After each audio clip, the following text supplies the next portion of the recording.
Hello everyone. This side Poonam Grover from St. Andrews College of Technology and Management, Farooq Nagar, Gurugram.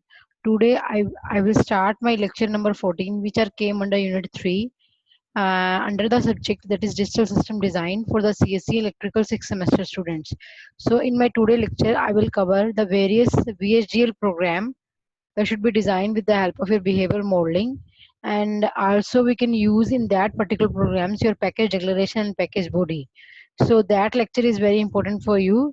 Um, so in my today lecture, I have covered various topic, that is design a 4-bit serial in serial out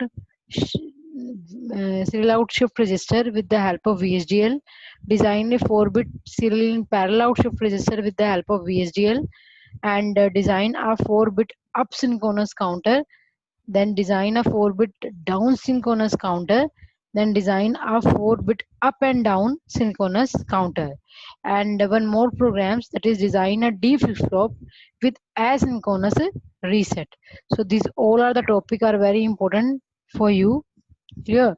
So as per that programming concept, on the basis of that programming, we can cover the various other VHDL programs very easily. So firstly, we start with your serial and serial out shift register. What do you mean by serial and serial out shift register? Its main cause is it containing your serial input from some input port, and deliver the output at your output port. It means everything phenomena must carry in your serial in and serial out. So that will be shown by a figure. Here we shift registers that depends upon how many bit that should be shifted by one, either left or right. That depends upon if you're giving the input from your right hand side, then getting the output from your left hand side. So here, if you're giving the input from your left hand side and getting the output from your right hand side, so that particular figure show your 4-bit serial in serial out shift register, because in that case we can use G flip flop, D flip flop, and the cascading connection of your D flip flops. So the every flip flop can store either 1 or 0 at a time. So at if the 4 flip flop are cascaded together, it means you can store 4-bit at a time. Clear? So according to this, we can design a 4-bit serial in serial out shift registers. So by this figure, we can show here 4 flip flop, that is D flip flop, which working depends upon if we are giving the input 0, you can getting the output is also 0. If we are giving the input 1, we are getting the output is also 1. So here all of the flip flop are connected to your clocks.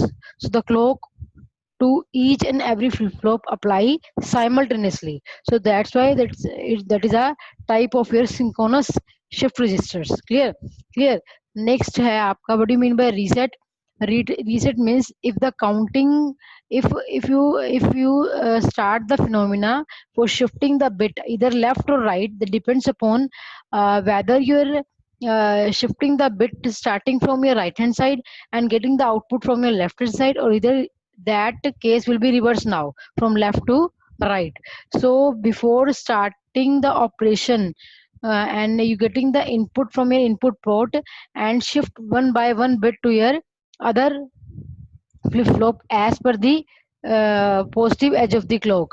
It means whenever any clock will be occur at the input, your input is one bit shift to your one bit input is clock is a extra input which that will be used as a reference input, which help to shifted the bit one by one to other flip flops. So here we apply a reset signal to each and every flip flop. It work is before the starting the operation from your before starting a new operation, you will be set each and every flip flop is equal to 0. So that's why we use here reset here. Clear? So here we show here, you are getting the input from here, it is your dn, and getting the output, that is q, and the output of q, the first flip flop output makes the input of your second. Clear? So and next case will be same, the output of second flip flop makes the input to your third flip flop, and the output of third flip flop makes the input to your fourth flip flop, and the output of fourth will be shifted out. So here we apply the input at the left hand side, and bit by bit shifting by performing with the help of your clock, or you can say either you can use the positive edge trigger clock or negative edge trigger clock. It means when any event occur on your clock, your bit will be shifted one bit right with the help of your that particular flip flops. And it means if you enter 1010 at the input, it means you can giving the four input at the input side, and at particularly you start the clock. it means जैसे ही clock start होगी, आपके जो 4 bit आपने examples की form में लिए हैं, that is 1010, वो आपके एक एक क्लॉक पल्स पे, यानी कि फर्स्ट क्लॉक पल्स पे आपका 0 जाएगा, फिर नेक्स्ट क्लॉक पल्स पे ये 0 यहाँ आ जाएगा और यहाँ 1 आ जाएगा। तो डिपेंड्स अपॉन आपने किस तरह का डाटा दिया हुआ है, ठीक है। नेक्स्ट क्लॉक पल्स पे ये वाला 0 था, ये 0 यहाँ चला गया, ये वाला 1 यहाँ आ जाएगा और यहाँ पे नया डाटा एंटर हो जाएगा, क्लियर। और फोर्थ क्लॉक पल्स पे क्या होगा, ये वाला डाटा इसका यहाँ चला जाएगा और ये वाला यहाँ ट्रांसफर हो जाएगा और ये वाला यहाँ, और यहाँ से जो नया डाटा है वो उसके इनपुट पे ट्रांसफर हो जाएगा। अब हर एक 4 क्लिक फ्लिप फ्लॉप के अंदर 4 क्लॉक पल्सेस की हेल्प से आपका डाटा ओनली अभी फ्लिप फ्लॉप के अंदर स्टोर हुआ है। जब 5वीं क्लॉक पल्स आएगी तो ये जो लास्ट डाटा है that will be shifted out at right hand side. वो राइट हैंड साइड से क्या हो जाएगा, शिफ्टेड आउट हो जाएगा। अगर एक डाटा यहाँ से बाहर निकल रहा है तो पीछे वाला एक LSB जो नंबर होगा ये वाला, ये 0 बनना शुरू हो जाएगा। नेक्स्ट 6th क्लॉक पल्स पे ये वाला डाटा जब यहाँ आएगा तो ये आउट हो जाएगा और ये दोनों फ्लिप फ्लॉप 0 पे चले जाएंगे। नेक्स्ट डाटा पे ये वाला डाटा यहाँ आ जाएगा और ये तीनों फ्लिप फ्लॉप 0 पे चले जाएंगे। और 8th क्लॉक पल्स पे आपका ये वाला डाटा आउट हो जाएगा और ये सारे फ्लिप फ्लॉप किस पे चले जाएंगे, 0 पे चले जाएंगे। सो that is a general operation for your carrying your serial in serial out shift register. So you start with your program. Here before starting any program we can declare the entity first. So here we can entity, then entity name is CISO. CISO stand for serial in serial out shift register. हम test कर रहे हैं किसको, entity बना रहे हैं serial in serial out shift register के लिए। अगर आप इस फिगर को देखिए तो इस फिगर में आपकी कौन कौन सी इनपुट है, एक तो ये वाली एस इन सीरियल इनपुट है, क्लियर। एक आपकी रीसेट भी इनपुट की तरह बिहेव करेगी और एक आपकी क्लॉक भी क्या है, इनपुट है। तो तीनों आपके क्या है, इन एसटीडी लॉजिक, और आपके आउटपुट ओनली वन है, that will be show as your serial out. So that's why mention here serial out. वो भी एक ही पोर्ट पे आ रही है, ठीक है, वो नंबर ऑफ नहीं है, ओनली वन है, serial in and serial out. अब जिस एंटिटी को आपने डिक्लेयर किया है as per your input and output port, उसका आप क्या करेंगे, एंड कर देंगे, क्लियर। नेक्स्ट क्या करेंगे, next architecture behaviour of test, behaviour program बनाना है किसके लिए, सीसो के लिए ही, ठीक है। फिर आपने क्या किया है, बिहेवियर बनाने से पहले आपने देखो यहाँ पे कंपोनेंट डिक्लेयर किया है, that program show your, sorry I can miss here. You should be right here structural programming, because in which we can declaring the component. So अगर किसी प्रोग्राम के अंदर हम पहले कंपोनेंट को डिक्लेयर करते हैं, फिर उन कंपोनेंट को हम कॉल करते हैं इन योर कंपोनेंट इंस्टेंटेनिएशन के अंदर, तो that is your structural programming. तो मेरे से यहाँ गलती से लिखा गया है, यहाँ पे आएगा आपका स्ट्रक्चरल प्रोग्रामिंग। तो आपने इसमें कौन सा कंपोनेंट यूज किया है, डी फ्लिप फ्लॉप। तो डी फ्लिप की इनपुट कौन सी है, D clock and reset, that is in STD, and output क्या है, Q as an out STD logic. तो जो आपका डी फ्लिप फ्लॉप 4 बार यूज हुआ है उसको आप सिंगल टाइम डिक्लेरेशन के अंदर लेके आएंगे। इट मीन्स आप जो आपके सर्किट डायग्राम में जो कंपोनेंट बार बार रिपीट होते हैं उनको हम स्ट्रक्चरल पार्ट के अंदर जब आर्किटेक्चर के फॉर्म में लिखते हैं, तो आर्किटेक्चर की बॉडी में सबसे पहले वो कंपोनेंट डिक्लेयर किए जाते हैं, और जो कंपोनेंट सेम टाइम के बार बार रिपीट होते हैं उसको वन टाइम डिक्लेरेशन में लाया जाता है। तो मेरा इस फिगर के according only D flip flop जो है वो बार बार यूज हुआ है, तो मैंने उस कंपोनेंट को पहले क्या कर दिया, डिक्लेयर कर दिया, ठीक है। अब जो हिडन टर्म्स हैं, यानी कि जो आपको दिखाई नहीं दे रही हैं, वो आपकी क्या है, यानी कि आपने यहाँ से इनपुट भी डिक्लेयर कर दी, आउटपुट भी डिक्लेयर कर दी, लेकिन मिडिल पार्ट क्या है, इसकी आउटपुट इसकी इनपुट बन रही है, इसकी आउटपुट इसकी इनपुट बन रही है, और इसकी आउटपुट इसकी इनपुट बन रही है। तो आपने उन पैरामीटर्स को T1 T2 और T3 की फॉर्म में डिफाइन किया है, क्लियर। तो कंपोनेंट डिक्लेरेशन के बाद आप सिग्नल को क्या करोगे, डिक्लेयर करोगे, that will be hidden as per your diagram T1 T2 and T3, that is also a STD logic, clear. Then आप क्या करोगे, एक बिगिन वर्ड लिखोगे, उसके बाद आप कंपोनेंट इंस्टेंटेनिएशन पार्ट लिखोगे। As per your component instantiation part सबसे पहले आप लेबल लिखते हो फर्स्ट फ्लिप फ्लॉप का। आपने फर्स्ट फ्लिप फ्लॉप के लेबल को लिखा है LA1, that is LA2, LA3 LA4। तो लेबल के बाद आपने कौन सा फ्लिप फ्लॉप यूज किया है उसका नाम, that is test D flip flop. ठीक है, सिंक्रोनस सिंक्रोनस क्यों बोला है, क्योंकि इसके अंदर जो क्लॉक है सारे फ्लिप फ्लॉप्स को साइमल्टेनियसली आपने अप्लाई किया है। देन पोर्ट मैप के अंदर क्या होगा, पहले आपकी इनपुट आती है फिर आपकी आउटपुट आती है। क्लियर? तो देखिए ध्यान से फिगर में, आपकी इनपुट यहाँ पे क्या है, एस इन, क्लॉक क्लॉक ही है और रीसेट रीसेट ही है। लेकिन यहाँ पे जो आउटपुट क्यू है वो क्या बन रही है, आपकी T1 बन रही है। तो वही है, आपका जो इनपुट है वो एस इन सीरियल इन है, क्लॉक क्लॉक है, रीसेट रीसेट है, और क्यू जो क्या बन रही है, T1 बन रही है। क्लियर? अगले वाले में क्या होगा, आपकी जो इनपुट होगी, फर्स्ट की आउटपुट नेक्स्ट की इनपुट बन रही है, तो इसकी इनपुट क्या होगी, T1, again clock clock, reset reset, और इसकी क्यू आउटपुट क्या होगी, आपकी T2 होगी। तो नेक्स्ट के लिए मैंने वही सेम लिखा हुआ है, Q2 आउटपुट क्या होगी, T2, और D क्या बन जाएगा आपका, T1। अगले वाले में आपका जो D है वो तो T2 में चेंज हो जाएगा, और जो Q है वो किस में चेंज हो जाएगा, T3 में। और लास्ट के लिए आपने आउटपुट क्या लिखी है, S आउट, और D क्या बन जाएगा आपका, T3, clock clock and reset reset. ठीक है, then and structural. Clear? It means यहाँ पे सेमीकोलन आएगा। ठीक है, तो आपने क्या किया, पहले उस कंपोनेंट को डिक्लेयर किया, if the particular programs comes under simulation, it means in that case with the help of your component instantiation, that particular component will be call here। वो कंपोनेंट यहाँ काम करना शुरू करेगा और वो इस लॉजिक को पूरा वर्किंग में लेके आएगा। So that is called your component declaration, component instantiation. So that is related to your structural programming. Next is your serial in parallel out. Here we can use the same figure. The clock to each and every flip flop applies simultaneously, and the reset is also applied simultaneously. The clock is help for shifting the bit to your particular flip flops, and the reset will make after the one operation should be done. Then you are initialize your flip flop with your zero condition.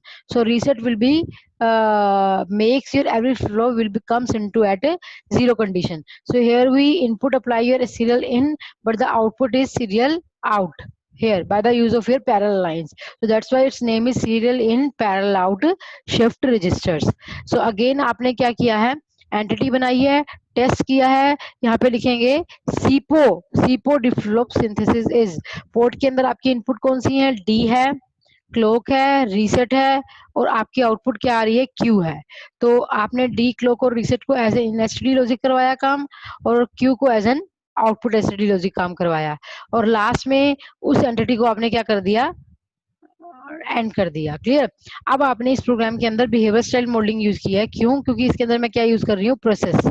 तो आपका जो पूरा function होता है, मैंने पिछले भी programme में बताया है कि इन SISO and SIPO your bit every bit transfer to your next flip flop और shifted to your next flip flop as per there should be occur a clock event on a flip flop.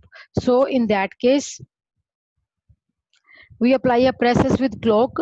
So process के अंदर आपने clock लिखा है, then begin word के बाद आपने if loop लगाया है।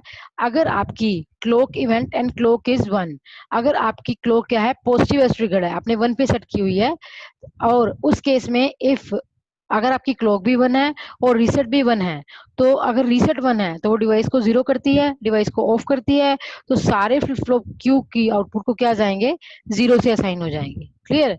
क्लियर? क्यू आपका 0 साइन करेगा।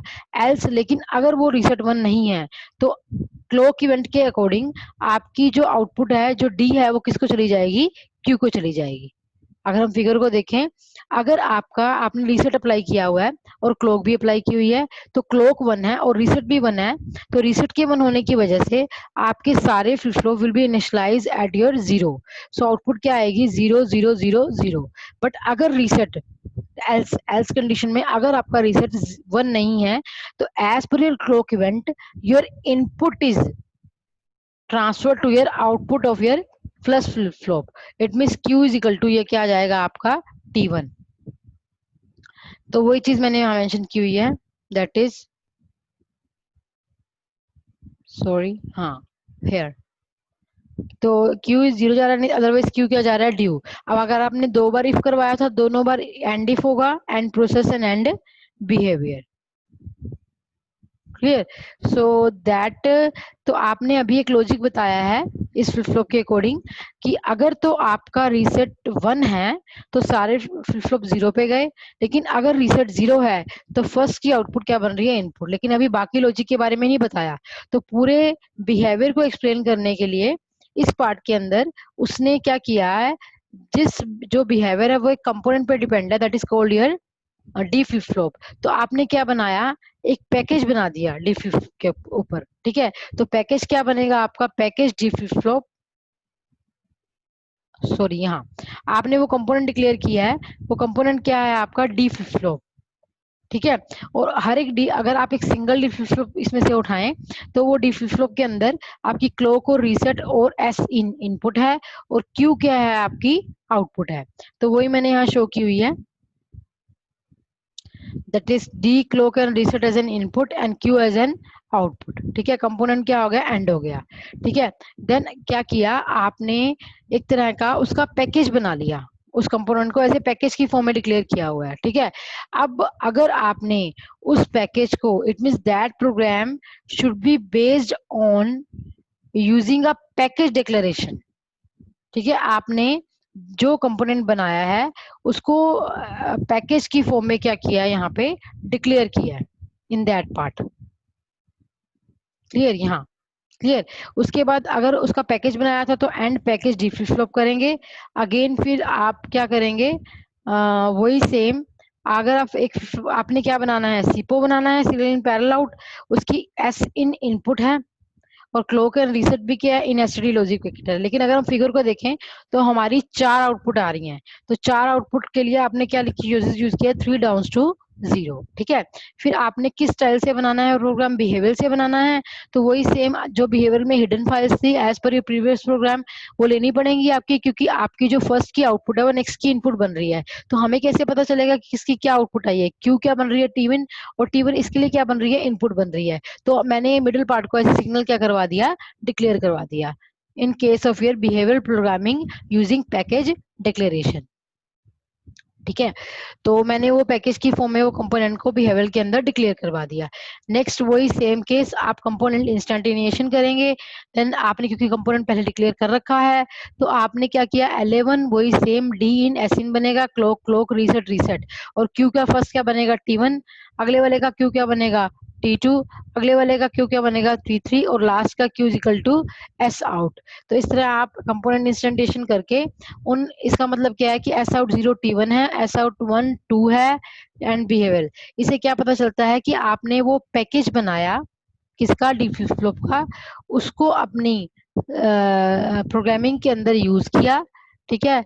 और यूज करने के लिए आपने यहाँ पे एक वर्ड लिखोगे before starting the operation, that is use IEEE STD logic, clear.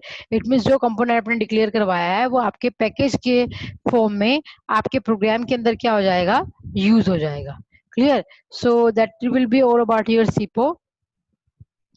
Next we come with your basic counter design. So here we write the entity test branch counter is, ठीक है। अगर आप किसी काउंटर को देखें वही same, अगर मैंने पिछली फिगर को एज ए काउंटिंग की फॉर्म में काम करवाना है जिसमें आपने 4 रजिस्टर्स लगा रखे हैं कास्केडिंग की फॉर्म में, तो उसमें भी फिगर को,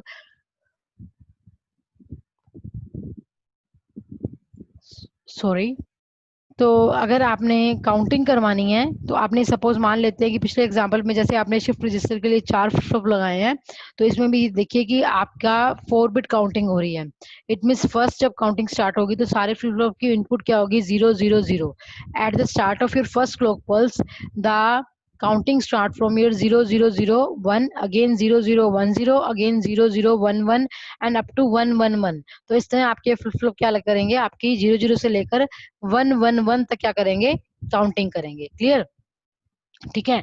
तो वो हमारा वही सेम है, आपका क्लॉक एंड रीसेट उसके अंदर क्या होगा, उसके अंदर कोई इनपुट नहीं है, सिंपली अपने काउंट करना है। तो इसलिए अपने क्लॉक और reset as an nested logic लिया, स्पेशल कोई इनपुट एंटर नहीं करवाई।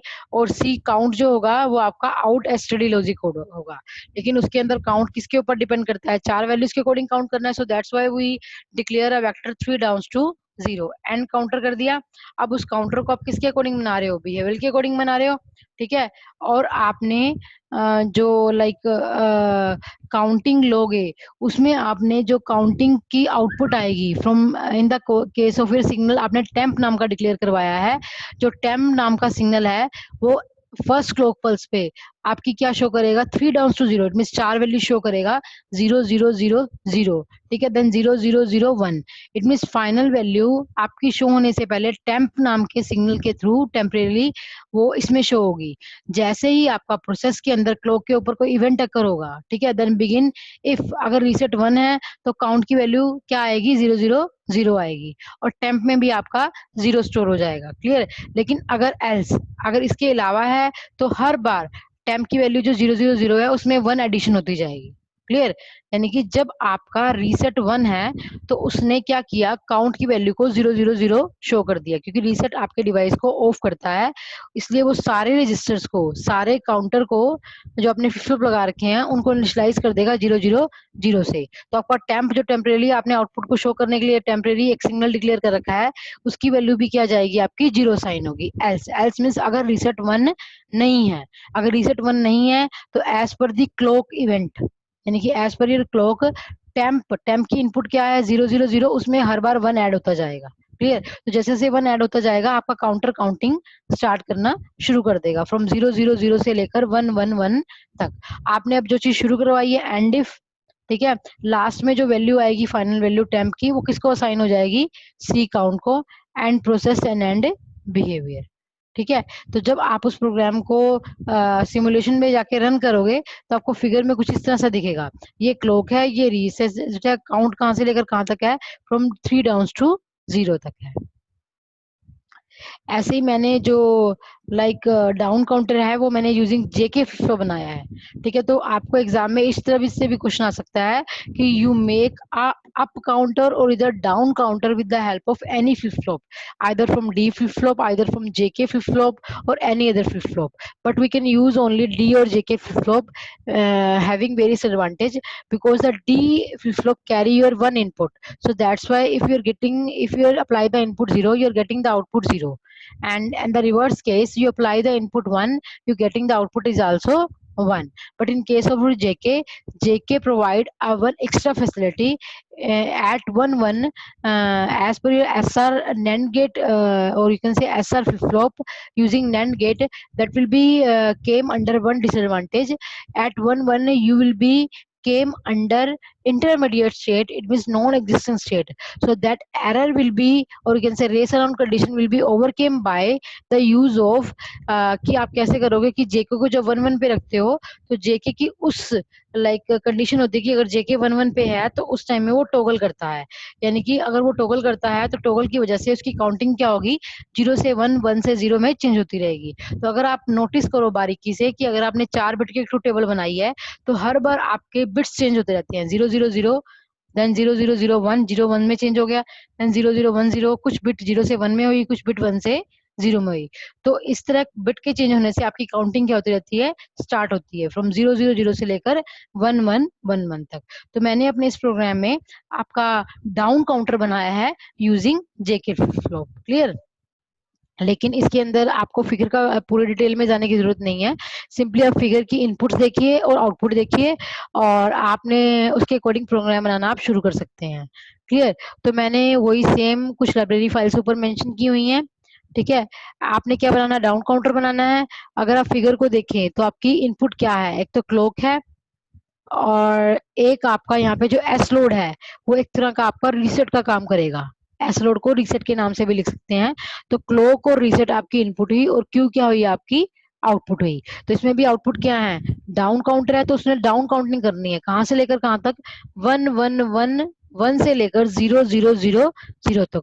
इसमें भी हम 4 बिट का फिनोमेना लेके चलते हैं, इसलिए आउट जो है उसने क्या डिक्लेयर कर रखा है, 3 down to 0। It means out 3, out 2, out 1 and out 0। तो यहाँ पे हमारी एंटिटी क्या हो गई है, डिक्लेयर हो गई है।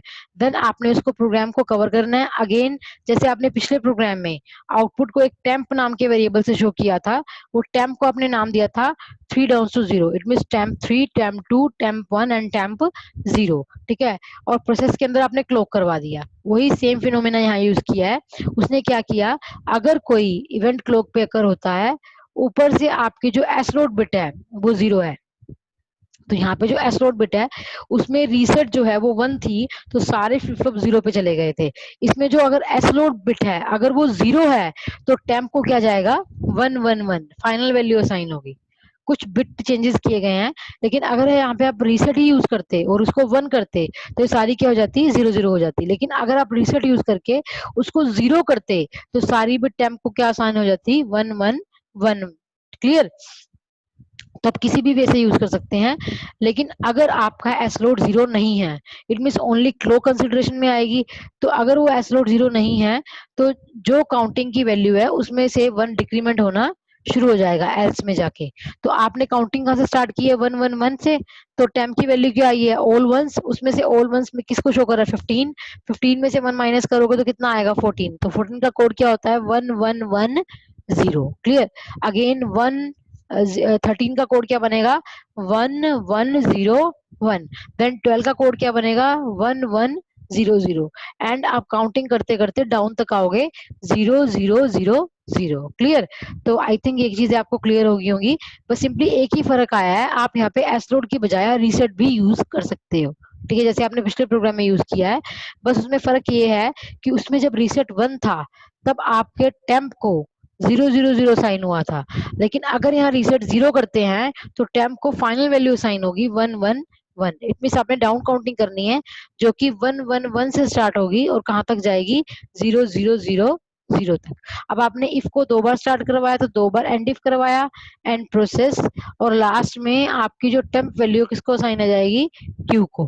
क्लियर, ठीक है। Then end behaviour, so that is called your you can say 4-bit synchronous down counter.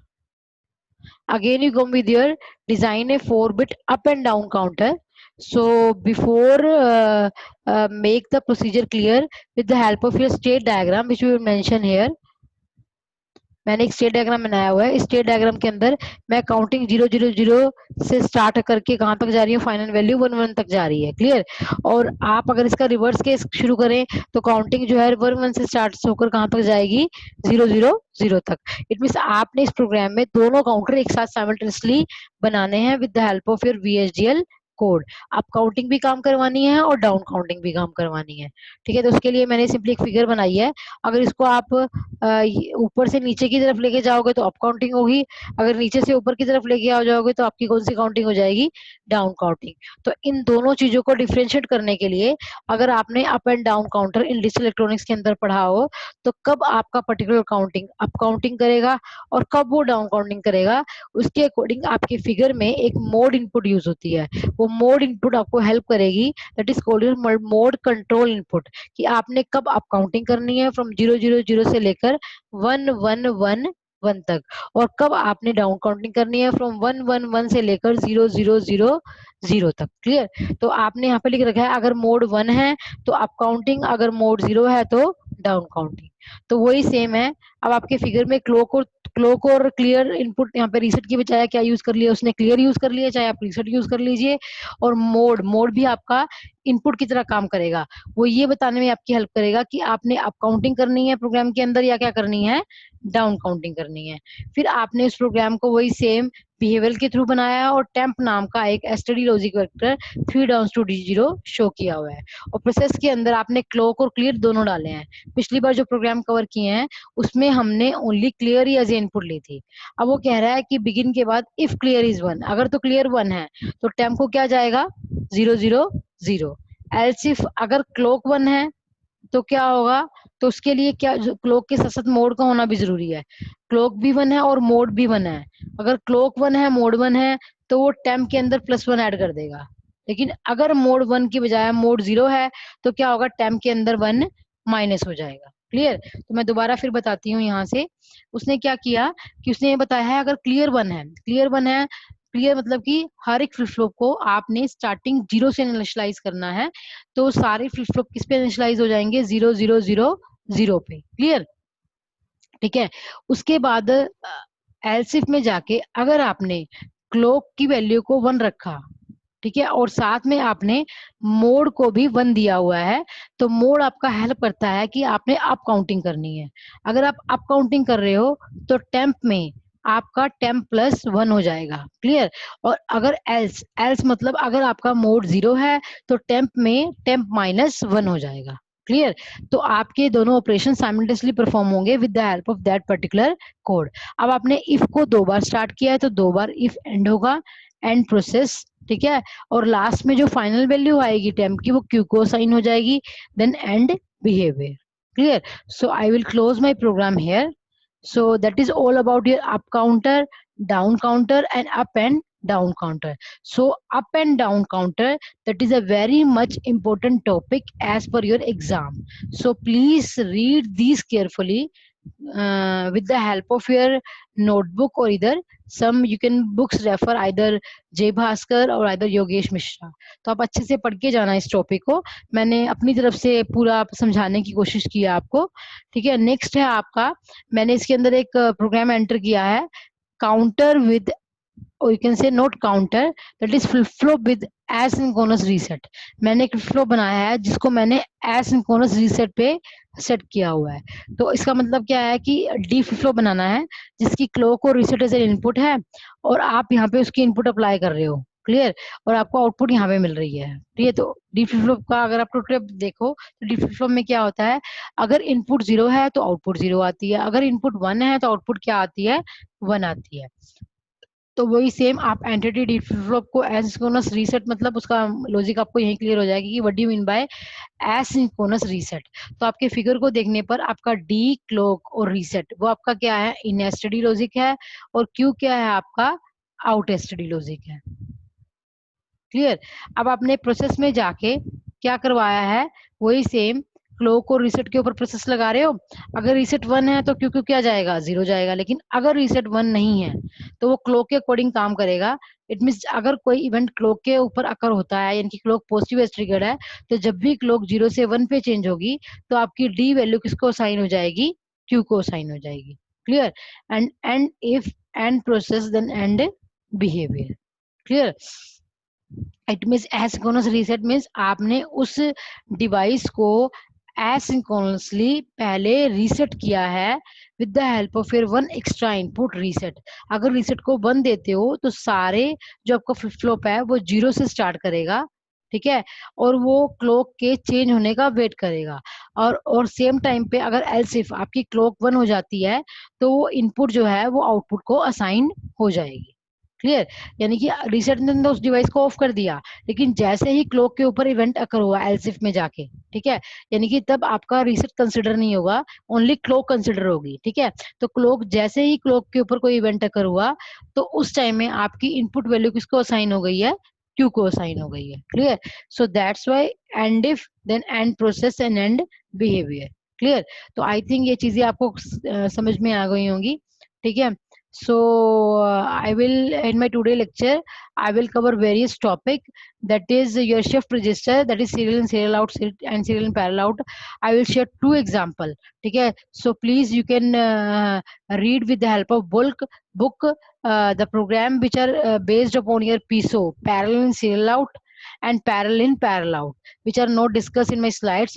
But if you more clear about the concept of your CISO and SIPO, you can make easily write the programs in your notebook itself. Clear, so again also we can cover 3 counter program. One is called up counter, down counter and your up and down counter. तो मैंने synchronous counter बनवाया है, आप उसकी help से asynchronous counter भी क्या कर सकते हैं, डिजाइन कर सकते हैं। तो मैंने अपनी तरफ से maximum program in my today lecture cover करने की कोशिश की है। तो इसके साथ ही आपका यूनिट 3 आज कंप्लीट हो गया है, which are with your lecture number 14. So if you are having any doubt, then you can please ask me. So thank you for listening my lecture. Thank you very much.